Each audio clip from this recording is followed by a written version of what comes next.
가정의 달을 맞이하여 여러분의 가정이 화목하고 행복한 가정이 되기를 축원합니다.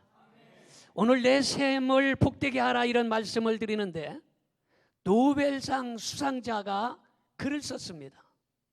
마르케츠라는 교수인데, 여러분 노벨상은 대단한 것이에요.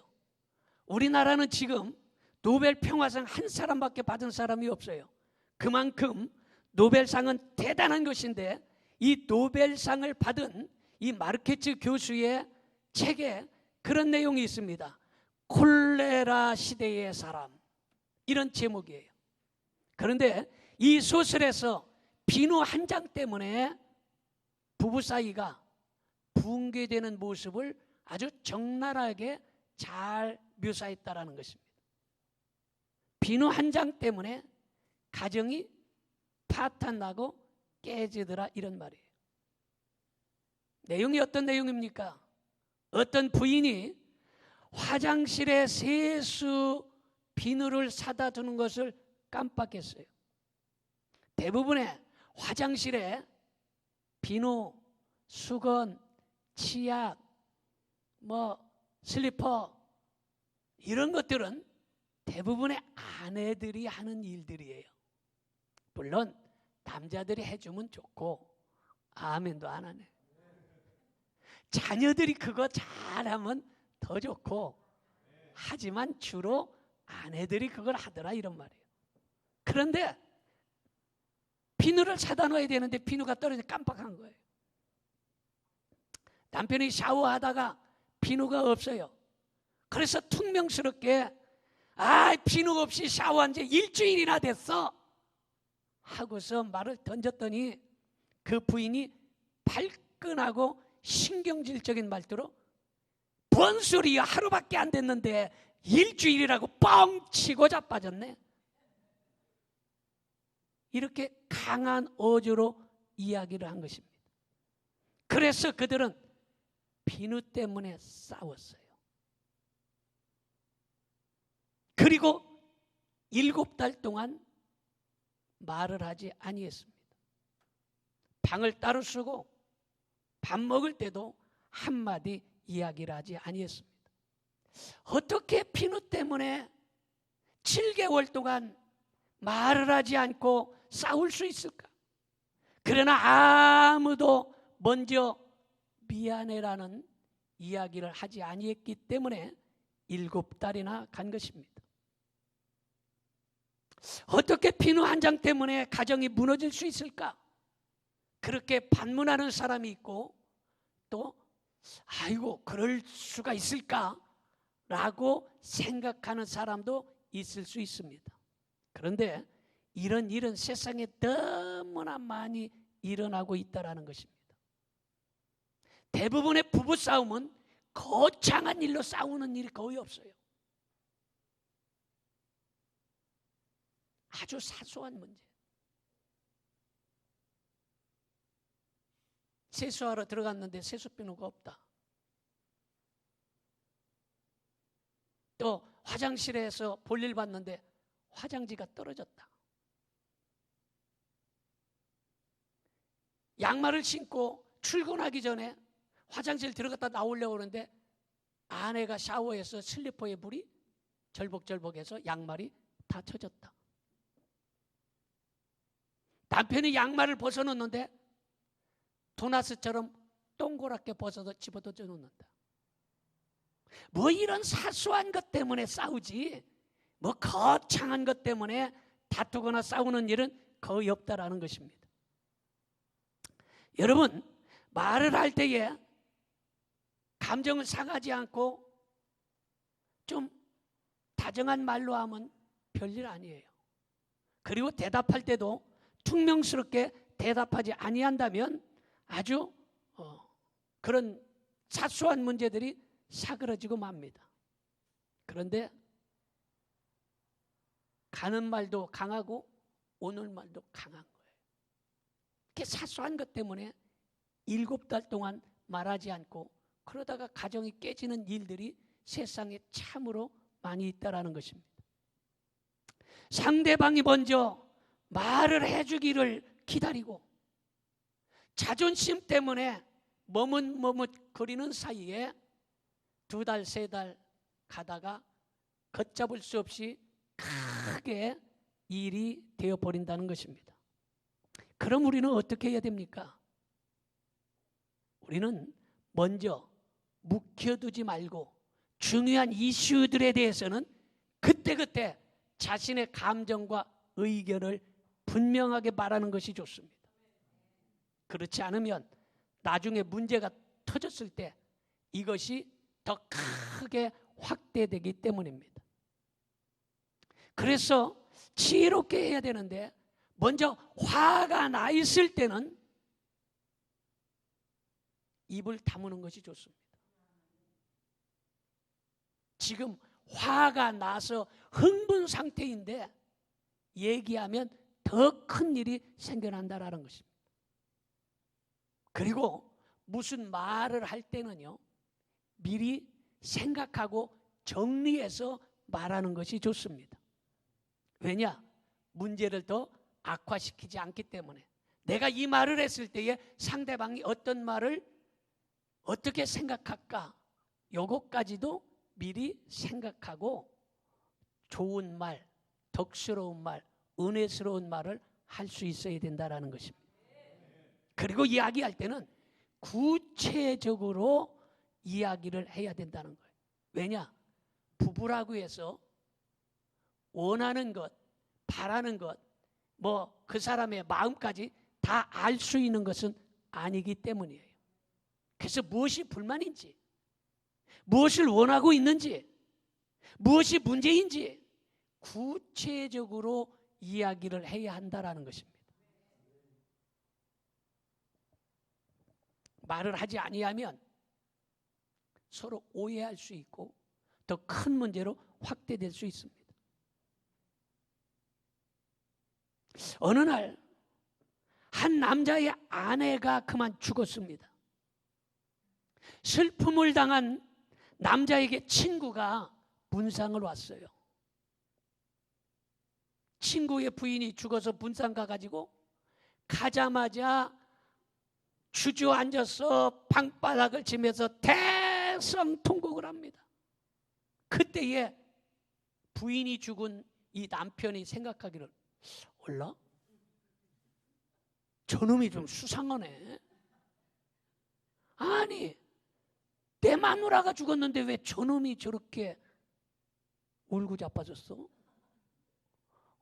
지난번에 우리 집에 몇 번 놀러 오더니 뭔가가 수상해. 가서 대성통곡하고 울고 나서 울음이 그치니까 이 친구가 가서 물었어요. 야, 너 내 마누라 죽었는데 네가 왜 울고 자빠졌어? 왜 그래? 물어본 거예요. 그랬더니 이 친구가 하는 얘기가, 여보게 다 나 때문에 그래. 내 사정 때문에. 아니, 네 사정이 왜 그런데 그렇게 울고 그래? 왜 그렇게 슬피 울어? 그랬더니 생각해보게. 자네는 일이 잘 풀려서 이제 자유인이 되어 있지 않는가? 나는 언제 자유인이 될지 기약이 없어서 이렇게 서러워서 운다네. 물론 그렇게 생각하는 남자들은 우리 교회에 없을 거예요. 아멘 안 하는 사람 좀 수상해요. 그 사람 틀림없이 슬피 울 사람이에요. 근데 이야기를 안 했으면 아마 큰 오해가 됐을 것입니다. 서로 이야기를 하니까 아하, 별일 아니었구나 이거. 바로 이것이 소통이에요. 믿으십니까? 자, 그렇다면 첫 번째 말씀을 드립니다. 여러분, 나누어 마실 수 없는 셈이 있다라는 것을 알아야 됩니다. 그래서 잠언 5장 15절 16, 17 봅니다. 너는 내 우물에서 물을 마시며 내 샘에서 흐르는 물을 마시고 어찌하여 내 샘물을 집 밖으로 넘치게 하며 내 또랑물을 거리로 흘러가게 하겠느냐. 그 물이 내게만 있게 하고 타인과 더불어 그것을 나누지 말라. 이렇게 말하고 있습니다. 옷을 나눠 입을 수 있습니다. 음식을 나눠 먹을 수도 있습니다. 그런데 세상에는 나누어 가질 수 없는 것이 있는데, 오늘 말씀에 샘물로 표현된 부부의 성과 마음은 타인과 나누어서는 안 된다라는 것입니다. 그걸 오늘 말씀에 강조하고 있어요. 이것을 나누면 파탄이 오는 거예요. 요즘에 연속곡으로 부부에 관한 그 제목이 뭐죠? 부부의 세계. 부부의 세계라는 연속곡을 해가지고 그게 인기가 많다는 거예요. 왜 그런 일들을 연속곡에서 많이 하느냐? 세상에 그런 일들이 많이 일어나기 때문에 연속곡까지 나와서 인기를 끌고 있어요. 왜 가정이 파탄됩니까? 여기에서 부부의 성과 마음은 다른 사람과 나눌 수 없다라는 것입니다. 두 번째로 서로 복되게 해야 될 셈이 있다라는 것입니다. 잠언 5장 18절 봅니다. 내 셈으로 복되게 하라. 내가 젊어서 취한 아내를 즐거워하라. 그렇게 말씀하고 있습니다. 다시 말해서 부부가 되었으면 서로에게 복이 되어야 한다라는 거예요. 복이 되어야 된다. 서로 자신들로 인해서 상대방이 복이 되어야 된다라는 것입니다. 믿어집니까? 여러분, 에덴 동산의 아담과 하와를 우리는 잘 알고 있습니다. 하나님께서 아담과 하와 최초의 가정을 세워주셨는데, 예를 들어서 하와가 선악과를 따먹었으면 여보 이러면 안 되는 거잖아. 아니 하나님 아버지께서 이거 따먹지 말라고 그랬잖아. 큰일 났네 이거. 아이고 어떡하면 좋아. 얼른 하나님 아버지께 가서 얘기하자. 이렇게 했으면 아마 지금 코로나19 바이러스도 없을 것이고, 지금 죄악과 질병과 가시떨기와 슬픔과 고통이 없었을 것이에요. 그런데 서로 복되게 하질 아니했어요. 부부라는 것은 한 사람이 쓰러졌을 때 일으켜줘야 되고, 믿어집니까?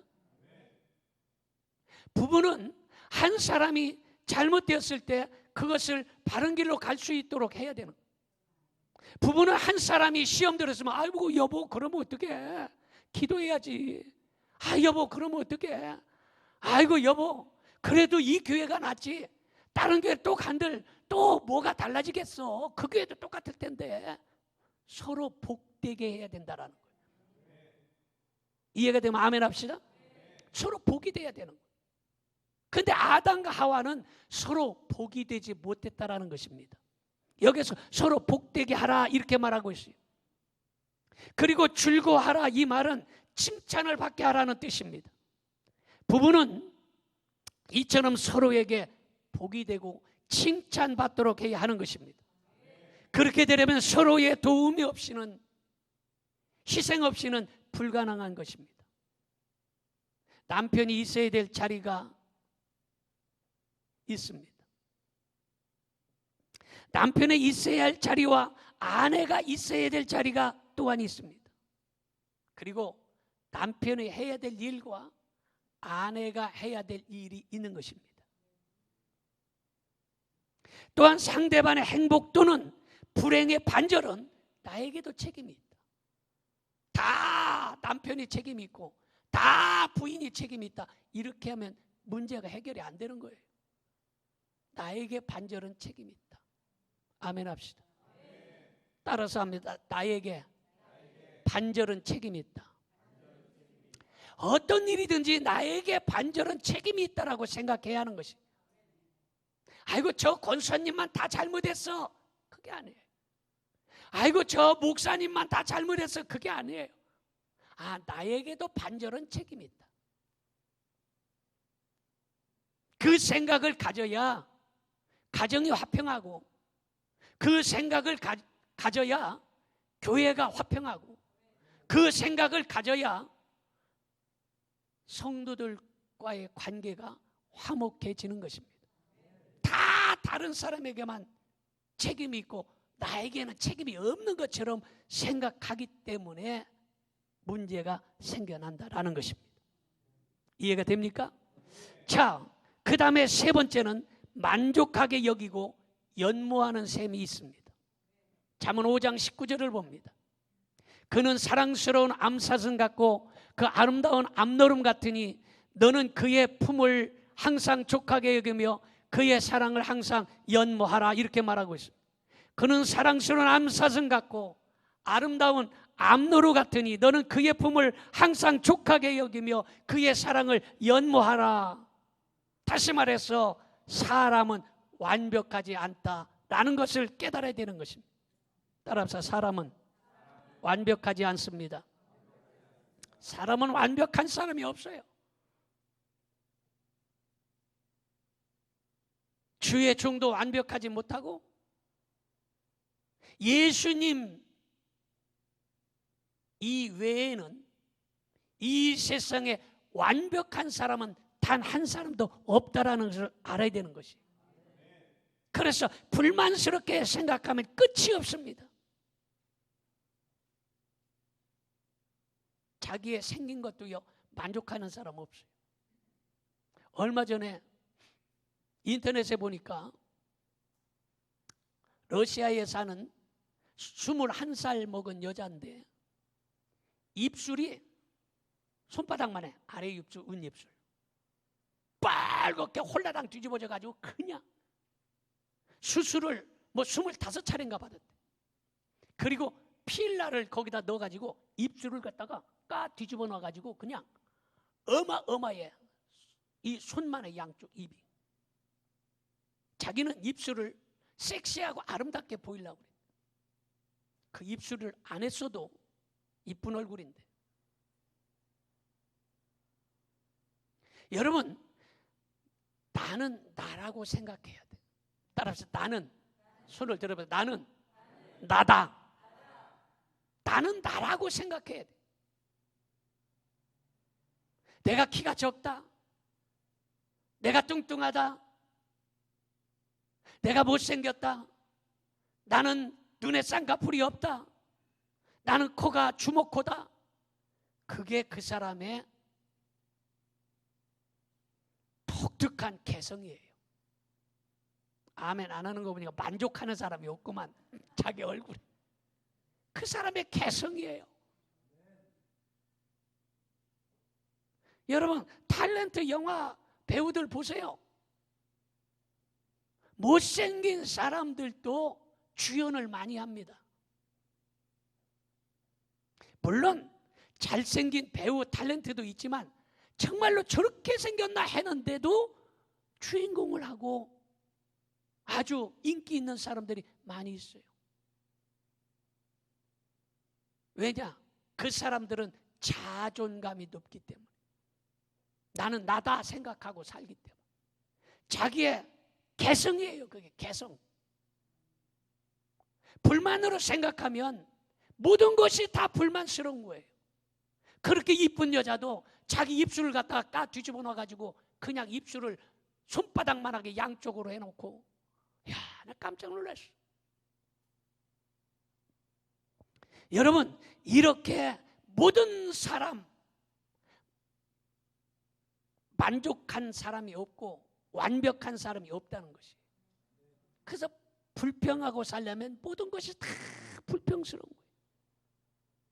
대부분의 부부 또 연인 이성 간에 처음 보고 호감을 느끼고 결혼했을 때처럼 사랑스러운 암사슴으로 보고 사는 가정이 되기를 바랍니다. 제일 크게 아멘하는 분이 앞에 있네. 사랑스러운 암사슴으로 보고 살아야 돼. 딴 사람들도 아멘 좀 보세요. 좋은 거야 이게. 여러분, 흠을 가진 남편이라도 예수님 사랑으로 만족해야 된다는 거예요. 흠이 있는 아내라도 흠까지 아름답게 볼 수 있는 예수님의 사랑을 가질 수 있기를 바랍니다. 그럼 행복하다는 거예요. 왜냐? 인간의 사랑과 감정에 대하여 사람들이 사랑하는 이 감정이 얼마나 오래 갈까, 이거를 여러 학자들이 연구를 많이 해서 논문도 많이 나왔습니다. 그런데 아무리 사랑하고 아무리 불같이 뜨겁게 했어도 1년 6개월에서 3년이 바로 기한이라는 거예요. 그래서 결혼하면 뭐가 찾아옵니까? 권태기라는 것이 찾아오잖아요. 대부분의 권태기, 이 말 많이 들어봤어요. 권태기. 여러분, 그래서 불같은 사랑을 한다고 해도 아무 노력도 안 하면 빠르면 몇 시간, 길어야 3년이면 그 사랑이 식어버린다는 거예요. 그래서 여러분, 태양의 계절입니까? 태양의 후손입니까? 전에 송중기하고 송혜교, 우리나라 최고의 탑스타, 세계적인 탑스타가 결혼해서 막 뉴스에 나오고 막 난리가 났었어요. 기억합니까? 유명하니까. 우리나라에서 송혜교 제일 이쁘다니까. 그래서 송송 커플이다. 송송. 잘 살기를 바랬어요. 그런데 7개월 만에 별거 생활에서 지금 이혼했어요. 불겁게 뜨겁게 사랑을 했는데 불과 7개월 살고 별거 생활에다 1년 2개월인가 3개월 만에 서로 이혼 도장을 찍고서 갈라섰어요. 물론 둘 다 지금 각각 잘 살고 있어요. 그러나 이런 불같이 사랑해도, 그렇게 아름답고 잘생긴 사람들이 살아도 길어야 1년이고 3년이면 그 사랑이 식어버린다는 거예요. 이 사랑을 유지시키려면 노력을 해야 된다는 것입니다. 제가 가끔씩 밖에 나갔다가 아니면 교회에서 교회 화단을 봅니다. 가서 햇빛이 나도 뜨거워도 그냥 주섬주섬 풀도 좀 몇 개씩 뽑고, 그리고 작년에 우리 집사님들이 갔다가 백일홍도 심어놓고 연상도 심어놨잖아요.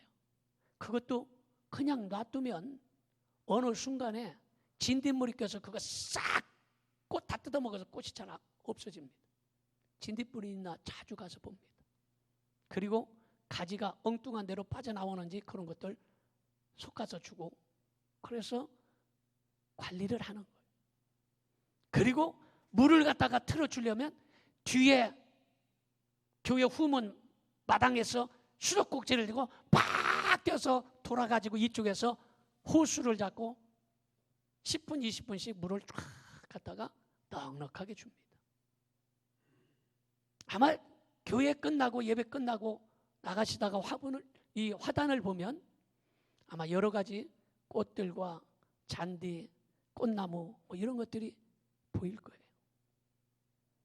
그거 그냥 놔두면 꼴이 안 됩니다.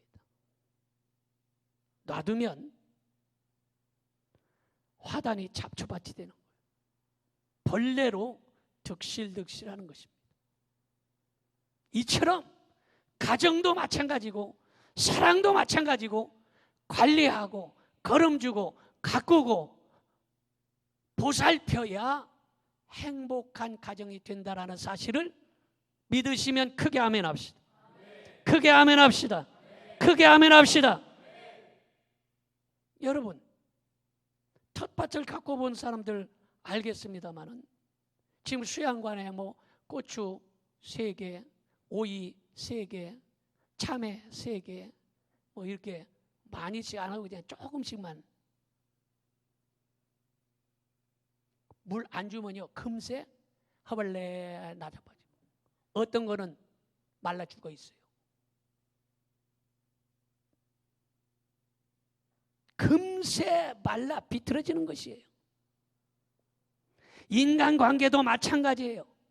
부단히 사랑을 위해서 노력하고 수고하고 가꾸는 노력이 필요하다는 것입니다. 그런 가정이 행복한 가정이 되는 것이에요. 그런 교회가 행복한 교회가 되는 것이. 그냥 교회만 여러분 아무 관심 없이 다니면 교회에 잡초가 나게 되고 마귀라는 귀신이 활동하게 되는 것이에요. 관리를 해야 된다는 것입니다. 우리의 신앙도 마찬가지예요. 우리의 신앙을 그냥 놔두면 어느새 잡초로 가득 의심, 근심, 걱정, 원망, 불평, 짜증, 미움, 시기, 질투 가득 차 있습니다. 그런데 이것을 관리하고 뽑아내고 솎아내고 아멘도 안 하는 말. 뽑아내기 싫은가 봐. 그 관리를 해줘야 우리의 믿음이 아름다운 믿음이 되는 것입니다. 여러분, 이 가정의 달에 여러분들의 가정을 좀 가꿀 수 있기를 바랍니다. 여러분의 가정을 관리할 수 있기를 축원합니다. 뿐만 아니라 결혼 전에는 두 눈을 뜨고 결혼 후에는 한 눈을 감으라는 말이 있습니다. 근데 사람들은 그렇게 하지 않아요. 대부분 사람들은 한눈에 반해서 결혼합니다. 예뻐서 결혼합니다.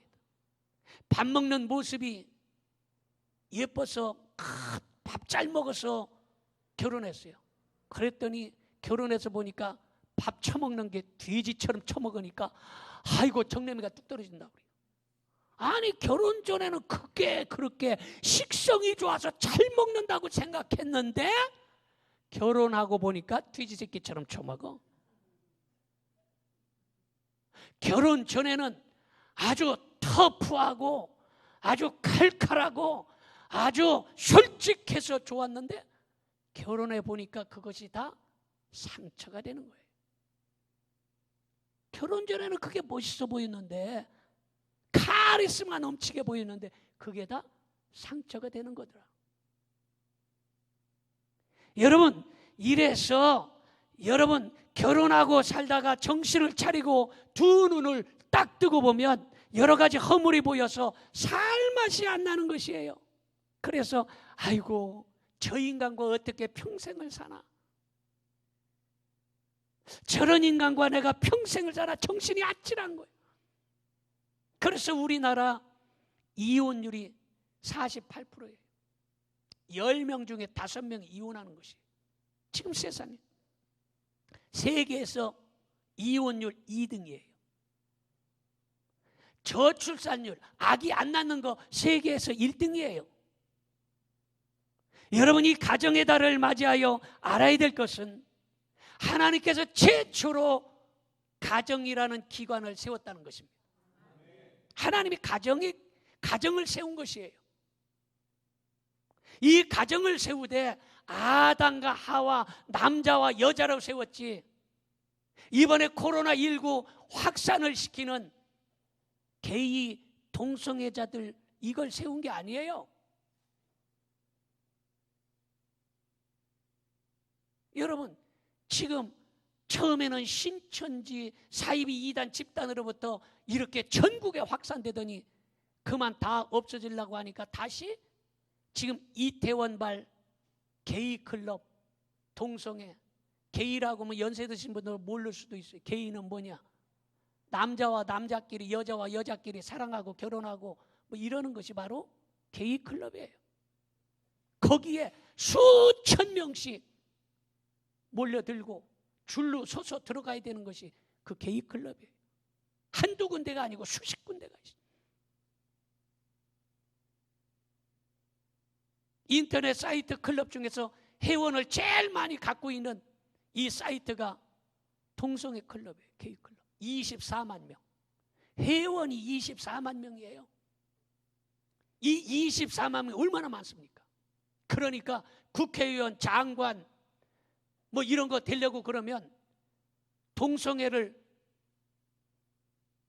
인정을 해야지. 인정을 안 하면 24만 명 그 외에도 더 많지. 그 회원으로 등록된 사람만 24만 명이니까 그 사람들은 한 목소리를 내기 때문에 국회의원이고 장관이고 대통령이고 벌벌 떠는 것이에요.